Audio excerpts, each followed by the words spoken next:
Hey, what's your name? Hi, I'm Peter. Peter from England. From England. Cool, man. And you're Anastasia's friend. How'd you guys meet? So I was on a cycle journey in Europe in 2016. Right. She was in Europe visiting some tango dances and following her band, and then we just met in Budapest. Cool. And now you guys are here to walk the Looking Way together. Yeah, that's right. Yeah, it's going to be a big challenge, but it's amazing to be in Turkey and look at this place. Right, we got sun here. And what kind of preparations have you made for this journey, spiritually, physically, anything? So I guess it's interesting that Anastasia has been here before. She walked the Looking Way. Yeah, that's where I met her, while she was walking the Looking Way. and for me, I was on a journey walking in Spain in June and July. Right. And so I guess that's the kind of physical preparation. And spiritually, spiritually, I suppose I just love being out in nature, just following the trails. Nice. And, cool, man. And you got any stories for me about your life? Where were you born? What did you do in life? Where do you come from? Where are you going? Where are you now? Kind of thing. That's a very general question. I suppose one of the main stories is that I used to work in an office. Oh, okay. And have quite a conventional life, but it was not me. So now I'm on these amazing adventures, and for example, the last few days just living out on a beach. Wow, amazing! On the ocean, swimming in the Mediterranean. Cooking my boiling my water on a little fire. That's amazing, just living outside. Yeah. How did you come to realize the office life isn't for you? How did you snap out of it? I suppose I guess it's really common for people to follow in the footsteps maybe of their parents and follow along with their family. But I guess some people. It's like a four-leaf clover. Something's gone wrong, and they don't kind of fit into. They're not the same as everyone else. So you're like the black sheep of the family. I've been called. My mom calls me the wild card. Okay, cool. Affectionately. What was the first step you took to get away? You just quit your job? No, I suppose I had been planning for it for 4 or 5 years.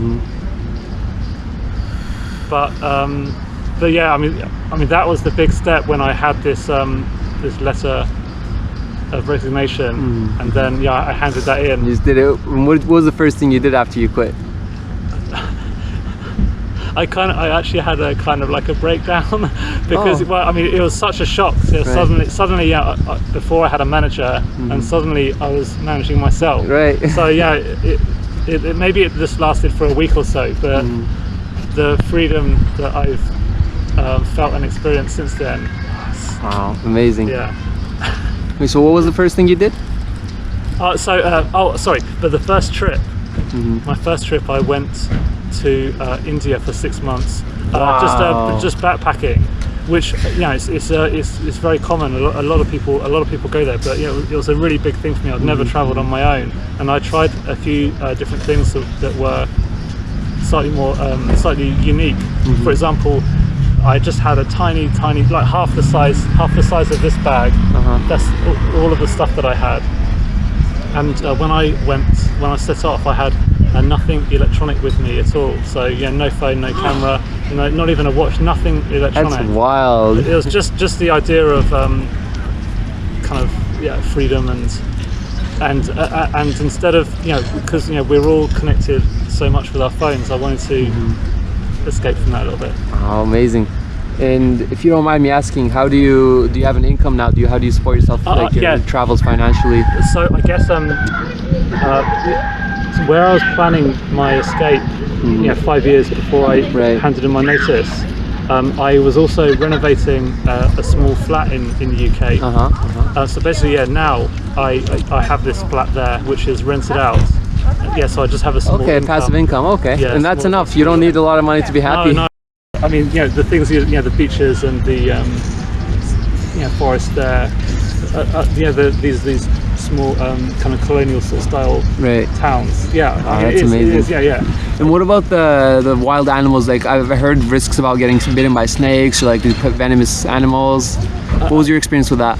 Okay, so I went on a second trip to around India where I bought a motorbike. But one of the most amazing parts of this journey was I was camping out each night without a tent, or even without a tent, without a sleeping bag, and I made little small fires cooking my food. But no, I mean, no, I never had any problem. A couple of times I was near to a national park where there was the sort of potential for tigers, but really, It's safe to go. If I had seen a spider, it would be like getting hit by a meteor. I see. But still, when I was in these areas, I remember having these dreams at night about a tiger. I'd wake up and I'd imagine a tiger approaching me or something. Because you're sleeping outside and all, right? Okay, amazing, man. Yeah. So great to meet you, dude. Thank you very much. Yeah. That's Peter, traveling the world. Hope to follow in your footsteps. Cool. Yeah.